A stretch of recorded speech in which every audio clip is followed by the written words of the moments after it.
नमस्कार मंडळी, चला आपण आज छोले भात बनवूया। पहिले मी 3 माप तेल टाकून घेतलेलं आहे। मोहरी, जिरे, लसूण पेस्ट,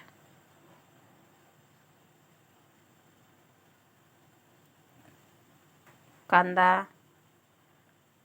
टमाटर, कट केलेली हिरवी मिरची हे टाकून घेतलेलं आहे। तिखट, मीठ, हळद, मसाला टाकून घेतलेला आहे।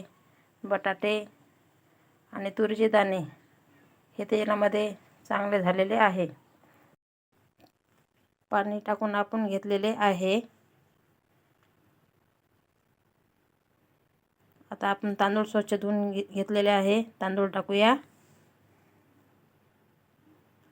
आता वरून आपण कोथिंबीर टाकूया। हे पहा, आपला छोले भात किती छान झालेला आहे। तुम्ही पण असाच करून बघा। आवडल्यास लाईक करा, सबस्क्राईब करा।